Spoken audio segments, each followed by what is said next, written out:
Hello everyone, David here. Well, with Christmas around the corner, it's time for my annual roundup of my top 10 favourite VR games. And this is something I've done every year since last year. Now, 2020 has been pretty good for VR. Not really for anything else, but we've seen my new favourite headset come out, which is the Oculus Quest 2. And the reason I think this is the best headset at the moment is because it's incredibly good value for money and still pretty high spec in terms of resolution and capability.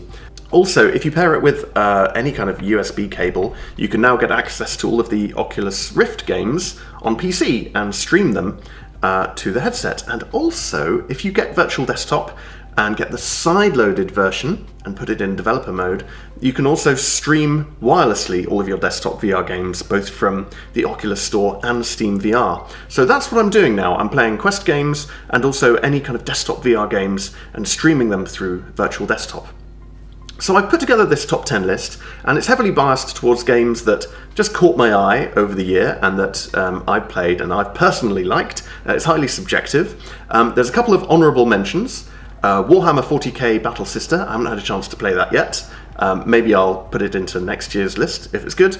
And also Star Wars Tales from the Galaxy's Edge, I haven't played yet because I've heard it's incredibly short and there's DLC coming. So maybe I'll consider that a kind of next year's release. So with all of that said, let's dive into my top 10 games of the year that maybe you will like too. Okay, let's go.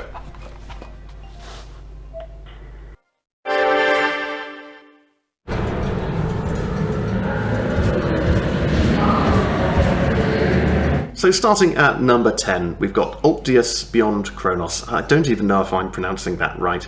The developers, My Dearest Inc., are definitely appealing to the anime fanbase here, with the stylish visual and character models reminiscent of Persona, and a mystical sci-fi story that draws very heavily, I think, from Neon Genesis Evangelion. There isn't that much of a game, though. It's more of an interactive visual novel, where you get to make choices which branch the storyline while you play as Chloe, a moody teenage member of Prometheus, which is a team fighting alien invaders called Meteoras. Honestly, I wanted more from the animation in-game. All too often the characters are just kind of fixed on the spot while they play brief pre-canned animations, and I was hoping it would be a lot more fluid, more like what anime would look like if it was directly translated into VR. As it stands, there are some beautifully animated 2D sequences and some fun interactive sessions where you pilot the mechas, but these are the exception more than the rule. Perhaps it would have been too demanding to animate a full-length game with the clarity of high-quality anime, but I feel like they should have taken the Persona approach, use well-made but repeated animations for battle sections, and fall back on static set pieces for the rest of the time. Having said all that, there's an interesting story here, and it's presented with enough style to keep anime fans happy, and probably coming back for more to see the different endings. It just made it into my top 10, so if I've said all this and you still want to check it out, I think you'll like it.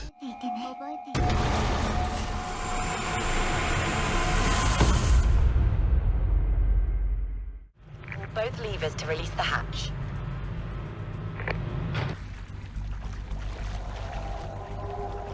At number 9, we've got Phantom Covert Ops. And I love that nDreams have solved the VR locomotion problem in such a natural way here. Your character is confined to a kayak, and movement is controlled with your virtual paddle, which extends out of the sides of your VR controllers.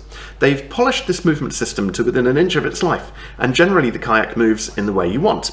You can go quickly, slowly, turn while paddling, and turn while gliding. It's a system that doesn't require too much explanation, allowing you to get on with enjoying the game instead. They lay down the rules of the stealth system, and you're free to live within the rules or take on a firefight if you wish, although be warned that this is primarily a stealth game, and you usually can't go in all guns blazing. I've only played the Quest version, which looks nice enough on the system, and they do nail that feeling of skulking in the shadows. All in all, it feels reminiscent of the original Metal Gear Solid, albeit on water. Phantom Covert Ops is a well-presented sneak 'em up in VR with a novel locomotion system. The downsides are that it can become a bit exhausting paddling so much in a single game session, and your hands start to feel a bit overloaded managing all the different systems, like scanning, moving, operating weapons, and interacting with the environment. The tactile gameplay is polished. I just would have liked it to be a bit more broken up with other types of missions. Captain's log, stardate 2258.193. We believe we've identified a candidate world for Vulcan resettlement. At number 8, we've got Star Trek Bridge Crew for the Quest, which just missed my list last year due to its December release date, and it's also a port. It's been out longer on Rift, but came to the Quest more recently. In Bridge Crew, you control one of 4 stations on the bridge of a starship, and basically live through an episode of Star Trek. It takes itself very seriously. The AI companions all spout the dialogue you expect, and you have to follow the rules at all times. For example, you have to charge your warp coils before you can enter warp. Which is exactly how I want it, to be honest. Sometimes the dialogue and voice acting can fall a little flat, but I think it's forgivable if you're a Trekkie, as the environments are faithfully modelled. And during the intro, I was very excited to see a full-size Enterprise D out of my shuttlecraft window. One of the big selling points is the multiplayer, although I've had mixed experiences with it myself. It supposedly supports cross-platform play, although I was unable to launch the game with a PlayStation player present. Perhaps it's better if you have friends you can organise a game with, or maybe there is some strange new life out there waiting to be discovered in your multiplayer lobby. I am sending new data to your panel, Captain. Locking new target. Engaging target. Superhot. And number 7 we have Superhot. I realise Superhot has been around for a while in VR, but it's new for Quest, and I think it works much better without a wire constricting your movement, as that's the most important thing about this game. The game's original hook, time only moves when you do, is such a clever idea, and makes you feel like Neo in The Matrix. If you didn't play this on Rift, I absolutely recommend you give it a go on Quest. I won't spend a lot of time reviewing it, I just want to say that it's stupidly fun, and wire-free feels like the true way to experience it. Superhot. Superhot.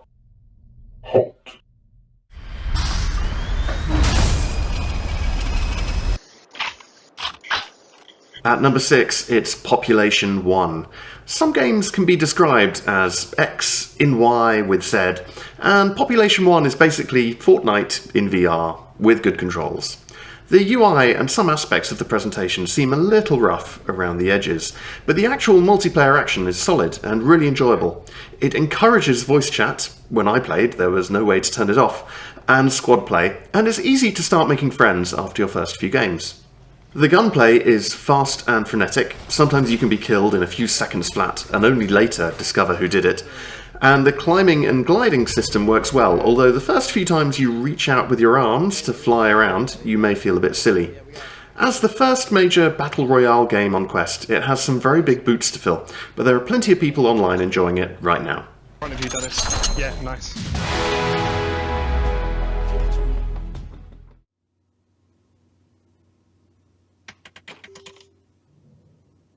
At number 5, it's The Room VR, A Dark Matter. And this is puzzling done right. In The Room VR, you don the mantle of a British detective from the early 20th century and have to make your way through several puzzling and mysterious rooms. Some of the puzzles are relatively obvious, like put the square-shaped nubbin in the square-shaped hole, and some are much more complex, involving several different stations in the room and quite complex interactions in the machinery which connects them. Fortunately, if you get stuck, clues will unlock after a certain amount of time to prod you in the right direction, which I think was a smart move because it can be easy to miss a small interactable area if you don't think it leads anywhere at first glance. Overall, the game has a quite sinister and supernatural feel, but I was pleased to discover it doesn't fall back on cheap jump scares, instead inviting you to speculate on the ghostly figures that seem to be helping you and the odd story you uncover. Graphically, it really hits the sweet spot on Quest. Whereas a lot of other games have obviously simplified their textures and shaders, The Room has kept the visual quality high, and objects hold up to close inspection. If you want a thoughtful, puzzling game, and like their rugged early 1900s aesthetic, this is the title for you.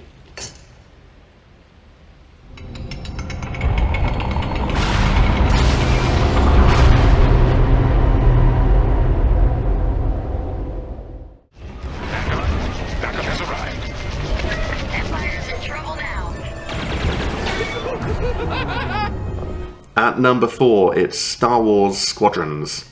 When I first clapped my eyes on that Imperial hangar, full of bustling stormtroopers and reflective aluminium, I was blown away by the attention to detail and authentic Star Wars feel to this game. And the high quality continues when you step into the cockpit. Both the X-Wings and TIE Fighters are modelled beautifully and pragmatically, with the large glowing readout panels providing you with extra information during dogfights. There was a lot of expectation surrounding this game since its announcement, and I'm glad to say that it lives up to the hype, more or less. Any space sim can get a bit repetitive since you are essentially chasing a reticule around a screen, but Motive Studios have broken up the battles with an interesting Rebels vs Empire story, and some extra enhancements like having to dodge and counter missiles, manage your power configuration, and control your speed so you can get away by maxing out the throttle or decreasing it to gain manoeuvrability. It casts me back to the days of X-Wing vs TIE Fighter of the 90s and the Wing Commander games of that era, but with a modern gleam and enthusiastically rendered in VR. I'm glad they included the on-foot sections where you can walk around the base and talk to your fellow pilots. If I was designing this game, I would have added a whole RPG element with branching conversations and ship upgrades, but the gameplay remains focused on the flight elements. Well, until we get Mass Effect VR, this is still a fantastic title.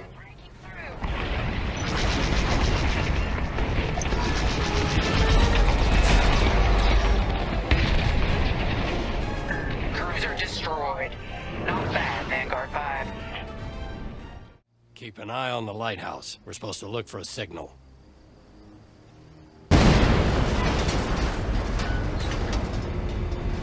Works for me. At number 3, it's Medal of Honor Above and Beyond. Man, I am pleased to see a new blockbuster on the system. Medal of Honor brings some World War II action to VR, with satisfying gunplay and some very entertaining set pieces. My favourite so far being where you place dynamite and your team members to assault a convoy. Your AI companions generally react smartly, and the guns have reliable reloading systems and spray out bullets in a very pleasing manner. The environments are generally quite big and gorgeous, including French villas and sweeping landscapes, or quite detailed 1940s era rooms. I can't say quite the same for the facial animation, unfortunately, and on close inspection the NPCs have a slightly dead eyes look, although the voice acting helps mitigate this slightly. The dialogue can be a little ham and cheese at times, and even gave me a few hello hello flashbacks, but it was on the whole entertaining, so I don't mind it, and the bombastic action quickly steals your attention. It has a beefy install at 178GB and a fairly hefty £45 asking price at launch, but I feel like it's a worthwhile purchase for anyone seeking to join the French resistance. Allons-y!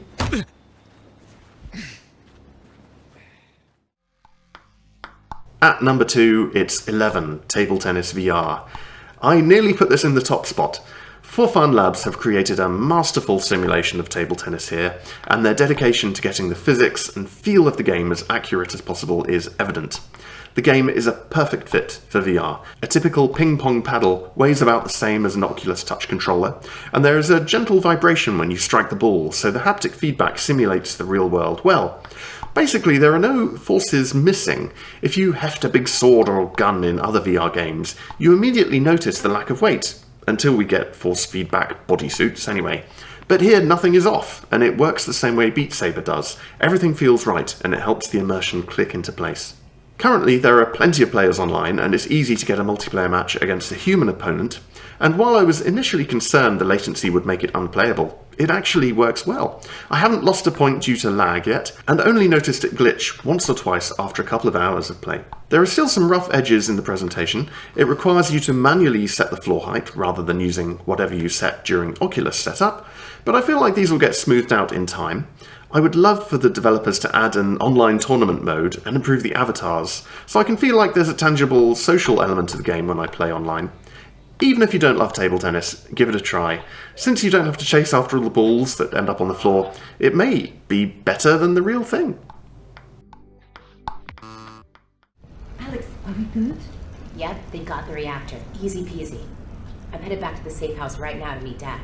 And in the top spot, it's Half-Life Alyx. Where can I start with this game? They have set a new gold standard for VR.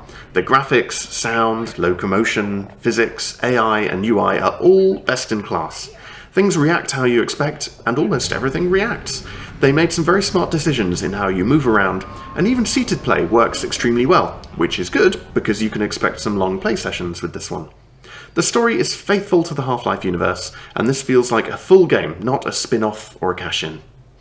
The only downside, I would say, is the setting. There are some areas in the game which are quite horrible, filled with lurching, screeching enemies, and they're not afraid to turn off the lights and plunge you into darkness to trigger the next set piece. I don't like horror movies, nor do I like horror sections in my games, so that's the one reason I don't come back to Half-Life Alyx more. If it was a bit more sci-fi and a bit less horror, it would be perfect for me. I debated putting Half-Life into second place for this reason, but let's be honest, it is the best game you can currently play in VR, and it's the game you would show to your mates if you wanted to impress them. My suggestion is, give it a go, and if you're feeling a bit scared, try to remember it's only a game. Alyx, is the door gone? What happened? New development? It went into a dead guy.